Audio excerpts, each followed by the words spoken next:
All right, let's start. Now, if you haven't got a book, grab one from there. So what I'm doing today, I am actually going to go through bivariate data very, very carefully in terms of the linear regression analysis. The next part of bivariate data, which is categorical data, I will go through it after the investigation. But today, concentrating on linear regression only. All right? So it's a summary. Now, by the end of the lesson, you have to recall how to analyze a data set of numerical data using linear regression technique. In particular, the use of class pad to determine the linear regression equation, which is y hat equals mx plus c, coefficient of correlation and determination r and r squared, residuals, and to plot both the regression line and residual plot. All right? That is the analysis part. Comment part is how do you comment on the appropriateness of the linear regression based on the coefficient of correlation, coefficient of determination, and the residual plot. And also think about the sample size. I should have put out a sample size as well. And think about the prediction. Is the prediction reliable? All right? Think about interpolation, extrapolation, and also need to consider R. And then other factors, confounding factors, lurking variables, outliers, and sample size. And then is further investigation required. All right? So now, just quickly go through the statistical investigation process again. We are talking about the problem. You need to be able to define the problem. I can't define the problem for you. All right? You've got to think about the problem. You've got to be able to do it. That's the part that I will not be able to do. All right? Then, collection of data, you've got to think about, in exam or assessment, you'll be given the data. You will not be asked to collect data, but when you collect data, you've got to think about things like sample sizes and stuff like that. Analyze the data, that's what we are going through today. The linear regression analysis, and of course, the big part is interpreting and communicating the data. All right? You've been through the take-home part, you should know the process. Now, listen, these are the steps of linear regression analysis. First, you're given two sets of the data. You think about the problem, and then you decide which one is a dependent, which one is an independent variable. All right? Next, what is the graphical representation in this case? Since it's numerical data, it's always a scatter plot, nothing else. Then you've got the data, you can use your class pad to determine the linear regression equation, which is y hat equals mx plus c, coefficient of correlation, coefficient of determination, and then you can use the equation to predict, either interpolate or extrapolate. Think about other factors such as confounding factors, think about residual plot, think about outliers, and think about sample size. All right? We'll go through all this today as a summary. Oh, sorry. Can you please just keep that up there? Yeah, sure. Definitely, I'll keep that up. So you're going to think about that, and there should be no S there. That's just equation. One equation. All right? All data, we should have one equation.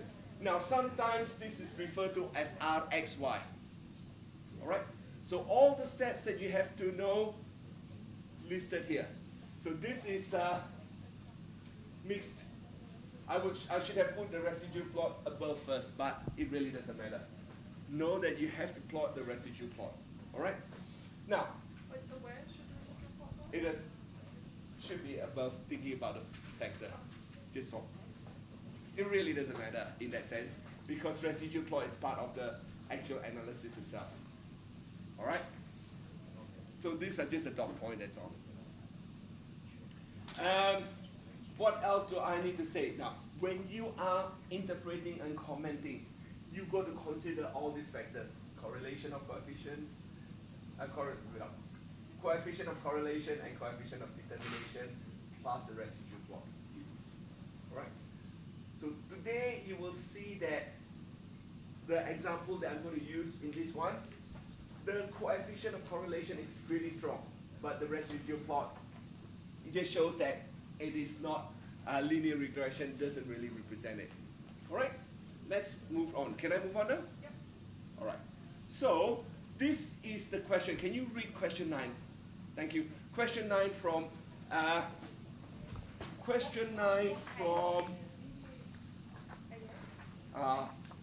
page 88. Page 88. Page 88. Have it in front of you, page 88. Page 88. In front of you. Don't worry about reading everything else, just the first bit.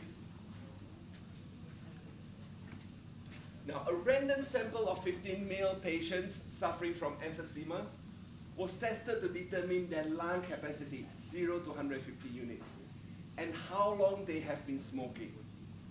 The test data has been tabled below. All right. Now, if you look at information like this, the first thing that I would really disregard is probably the patient number. The patient number really doesn't mean anything at all, right? So because that is just sort of like A, B, C, D, whoever they are.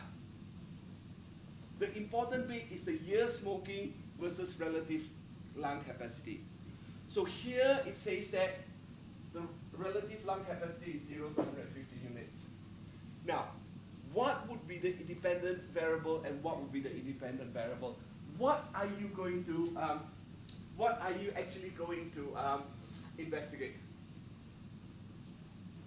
All right, if you ask a question like this, are you going to investigate the relative lung capacity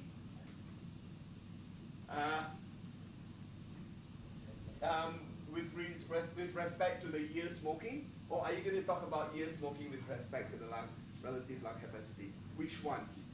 Which one is the dependent, which one is the independent? Think about that. Yeah? So, yep. So, lung capacity, the relative lung capacity will be the dependent variable.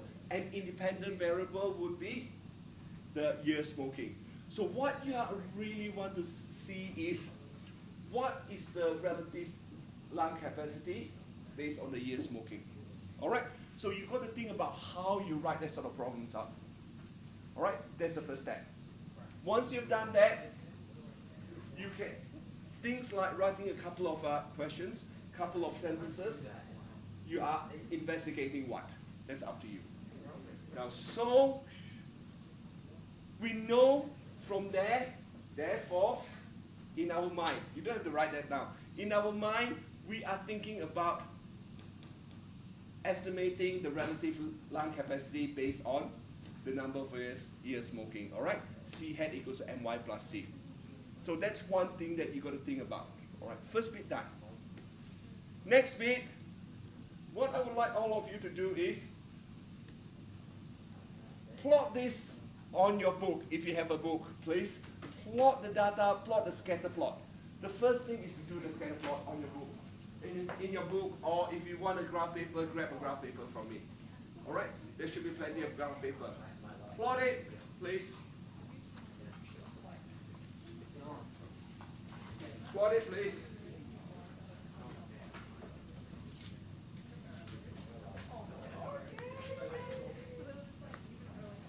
If you need graph paper, grab the graph paper from me. If not, you should have enough space. All right? Now, in the exam or test, you must have a ruler. It is a must. Because you will definitely be asked to draw the regression line. I have not seen an exam, well, I have. Most exams, maybe about 80% of the exam, you'll be asked to draw the regression line. So you need a ruler. If you draw a line without ruler, you don't get the marks for that. All right? So approximately when you have time, you should be able to draw the plot, the scatter plot, which I've done it for you. Now, if you have a scatter plot like this, 16 points will probably take you about, let's say, try to cut it down to about 1.5 minutes. Maximum we'll expect you to do is about 2 minutes of plotting. All right? maximum, I say 2 or 2.5 minutes of plotting, or maximum 3 minutes of plotting. So speed and accuracy. All right. All right. Stop for a minute. If you look at this, straight away you can say that there is a very strong correlation, correct? Yes. But have you done your analysis yet? No. Okay. Class back, put the data in, please.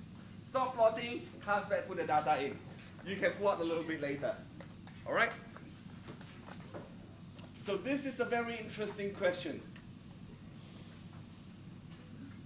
You will see eventually that when you start commenting and answering the question, you'll see that although this appears to be a very strong relationship, there is a strong relationship, but a linear model is not actually a good one. All right, caution.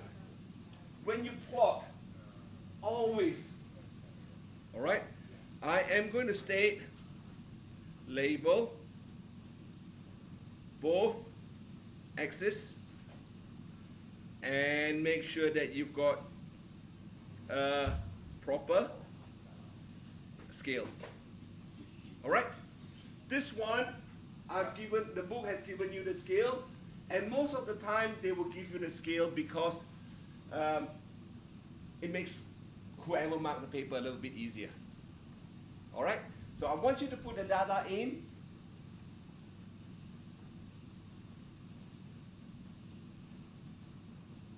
Basically guiding you through how to do this. Put the data in question, page 88, question 9. Right, I'm not going to answer all the questions like I say, but I want you to start doing things. We've got an hour that I should be able to finish this. Remember, label both axes and proper scale when you do that, when you do a scatter plot. All right, again, when you input the data, we'll expect about 1 minute to 1.5 minutes to put in the data, or a bit less. And then be able to do the analysis. All right? So, once you put the data in, this is your analysis. So remember, A, or the gradient, should always be 4 decimal places. This is at least 3 to 4 decimal place. All right? Now I'm going to concentrate on A and B first. Just concentrating on A and B. Y equals mx plus c. That bit first. Now, you will be asked to write the equation of the linear line, linear regression. When you write the equation, make sure that you've got a c hat here, or whatever symbol is. All right? Y hat equals mx plus c. 4 decimal places, 3 to 4 decimal places. To be safe, go for well, what did I do? That should be 4-7, not 4-8. My fault. Yeah, 4-7. All right? I'm not reading it correctly. So 130.305 or 130.3047. And gradient is minus 2.076. Do you all get the same thing as this? Yeah? You got the data? Very good.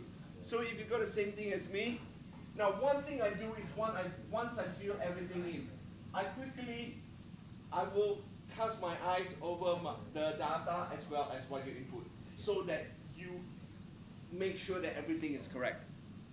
Once you've done it, I mean you've seen me just typing in the wrong. Yep. So are you saying for A 4 decimal places and B 3 to 4. 3 to 4. So could we just say 4 to 4? Yeah, that's fine. Yeah, say first is 3 to 4. I have seen exam papers which quoted 3 and 4, so that's fine. 4 is good. So next, now you must be able to explain the slope. What is the slope? So in this case, you should explain, because the slope is based on the line, all right? It's based on the regression line. So you can say on average, for male with emphysema, the lung capacity is reduced by 2.0761 units for every smoking year. So you must be able to explain what the gradient is. All right?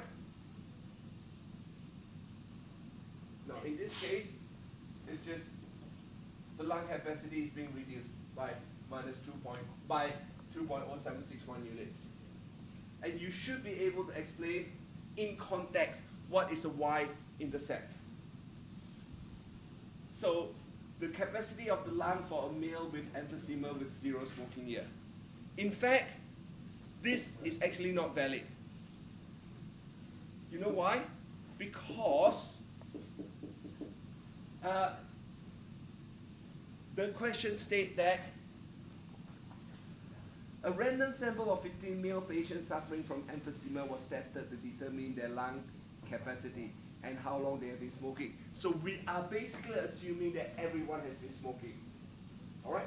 So in this case, although it says that the capacity of the lung for male with emphysema with 0 smoking year, it really doesn't, it's not valid. However, when you're explaining, this is how you explain it. All right?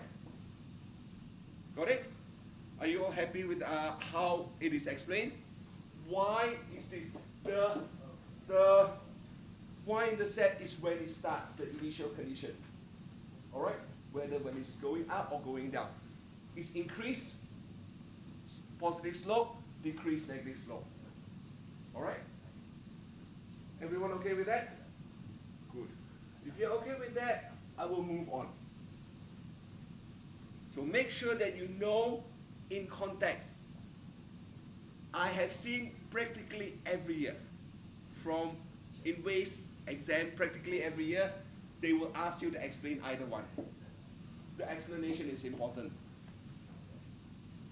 Now, you will be asked to draw the regression line. Make sure that you indicate the 2 points you use to plot the regression line. You must always give the 2 points. You can use these 2 points, or you, strictly speaking, you will not use anything that close. You can use this point and that point. So if you think about, if you want to use 17 and 45, that's fine. But you must not go through the data, okay, unless they are actually right on it. If not, there you must show the slight difference. Yeah? Happy with that? That is really important. You must show and indicate right down. All right? Any question before I move on with this? So these are the things that you're going to remember in the exam. So I'm basically going through like an exam revision now. Then, let's talk about the coefficient of correlation and coefficient of determination. So now, quote these 4 decimal places.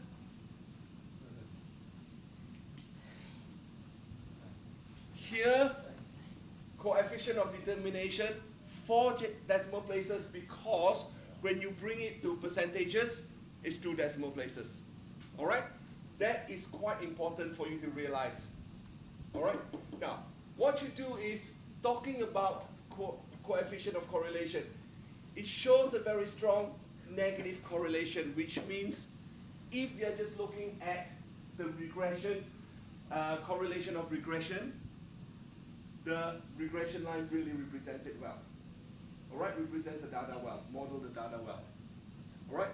And also talking about the coefficient of determination, 99.32% of the variation in the lung capacity is actually explained by the variation of the number of years the person smoked. All right, or the number of smoking years. So you must know how to explain this, and you must know whether it's very strong, moderate, or very weak. All right? Because when you start thinking about prediction, you also have got to, not only do you have to think about whether it's interpolated or extrapolated, you've got to think about the correlation coefficient. If it is really weak, the prediction is really not reliable. That's something that you've got to be able to write. You've got to be able to think whether it's reliable or not reliable based on that and the coefficient of determination. Normally when this is low, this is very low as well. All right? So next, now, what we're going to do is do a residual plot using your class pad.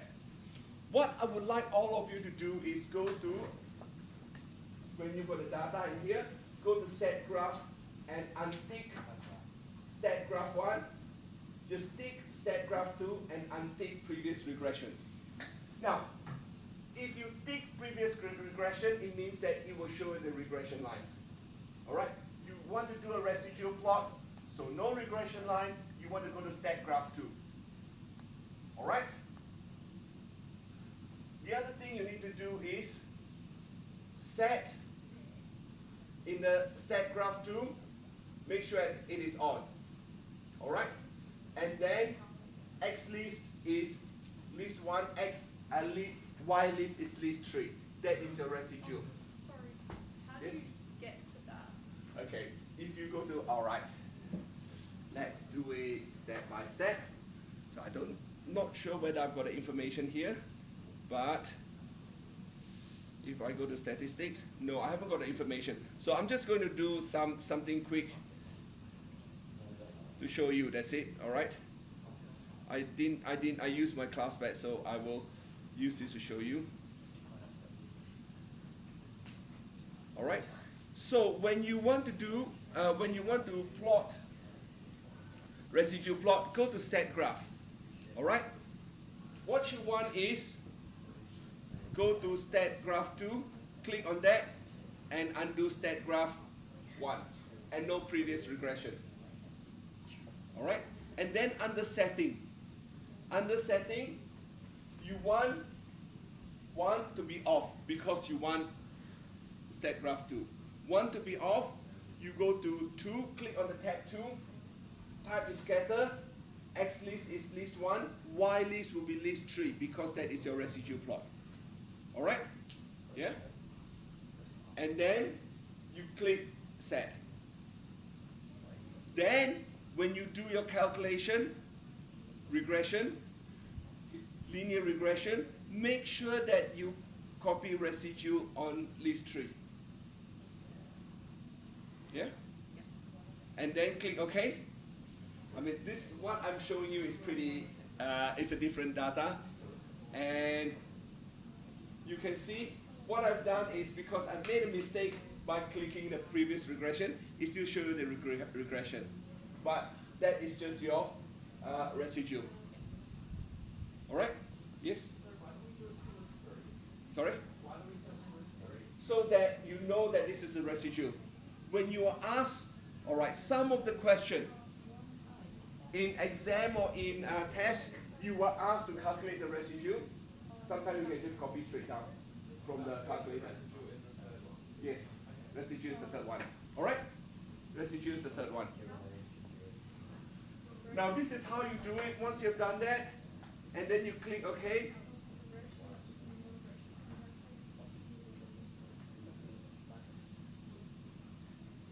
All right? You will have your residue in list 3. And then the residue plot here. Sometimes you don't need to plot your residue, but you will have to look at the residue to see whether there's a pattern. Now in this case, it is clear that there's a pattern. Right? There's a pattern. It's not random. Think about the pattern is a non-random nature. So you must be able to explain that. Residual plot. I plot it out again to make it a little bit bigger. You can see that this is not random. So it is positive at the lower end and positive at the higher end. And then in the middle is like negative. So what you need to be able to explain, the plot is not random and the pattern can be observed. All right? So what I further elaborated by explaining positive residues for y less than 21 and greater than 36, and negative residue for y between 32 and 34. All right, let's observe from there. Therefore, the linear regression is not an appropriate model.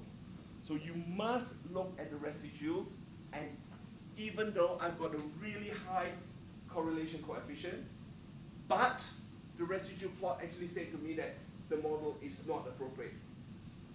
All right, you must be able to do that. Yeah, okay. So you've got to be able to link everything together, not just look at correlation coefficient, not just look at correlation of determination. You must be able to say that this is residue plot.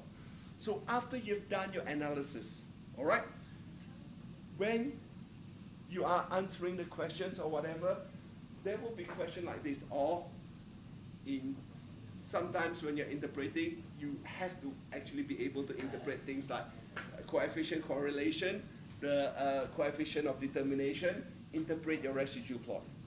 All right? And explain. And then make a prediction. All right? Now, prediction can be made because in this case, we know that it's not reliable because the residue plot shows that it is not a linear model. However,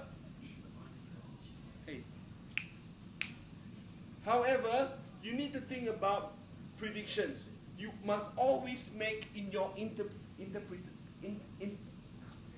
interpreting the model, you must always make a prediction. All right? A prediction, whether it's extrapolated or interpolated. Now, when you do your prediction, think about, this is my prediction. However, this prediction is not reliable because it's extrapolated. All right? Or this prediction is not reliable, although it's interpolated, but R is low. The correlation is moderate or weak. Yeah, think about that think about how you would explain that. There are too many variations for me to tell you every single step. All right? So of course the best one would be if you have got strong correlation coefficient as well as a random residue plot. That's the most reliable, and interpolate. All right? Extrapolate normally we say is unreliable because even though it is the coefficient correlation could be quite strong. All right? So think about things like interpolation and extrapolation. So generally interpolation, you call it reliable predictions as long as the R square is very strong and the residue plot shows that it can be modeled by a linear regression line. All right? If not, extrapolation is outside the data set, not reliable prediction. Okay? So those are the things that you've got to consider. And then, let's think about the confounding factor or lurking variable. Now, we have assumed that these males have contracted emphysema from smoking and not other causes. All right? However, the lurking factor could be reduction in lung capacity, could be due to other diseases such as tuberculosis or lack of exercises or whatever. All right? So there could be a lurking factor there. So you can think about, if you need to explain, are there any confounding or lurking variable? Then think about sample size. Now, in this case, 15 patients, they're really small. All right? In terms of a big population, it cannot represent a big population. So think about, do we need to collect more data? Do we need to redo the analysis? Not redo. Do we need to collect more data? Normally recommend further studies. All right? And then concluding remark, such as, although the data exhibit a strong linear relationship, R equals to always, if you say a strong linear relationship, always quote the R. All right? Always quantify. Yep. Say like strong positive or negative. I've got a negative there, so I didn't really have to say that. But you can say a strong negative, that's fine. All right. Because I put a negative there, so yeah. Good point. Thanks, Sherry. Good point. So the residue plot indicates that a linear regression equation is not a suitable model. In addition, the sample size was very small, so only 15 samples. Any prediction of the lung capacity based on years smoking for male with emphysema will not be reliable. All right? So something like a concluding remark is to bring it back to the original problem. Yeah? So I think I've covered the whole lot of the summary of linear regression. So to prepare for the assessment, the next two assessments, I would like all of you today and tomorrow to work on chapter 3 review exercise. All right? With that, you should be able, now, of course, you've got to think about how you're going to piece all the information together. All right? In the exam, there will be question asked, but you've done your take home, you know that you have to piece all the information together. Yep. Do we need to know all the types of sampling? Nah, not really. It's just background information. So you don't need to know. Okay. No. Except you need to know that when you're sampling, it should be random. Yeah. Okay, generally it's random. Yes, Lizzie? Sorry, Yep, hang on. Let me finish off recording first.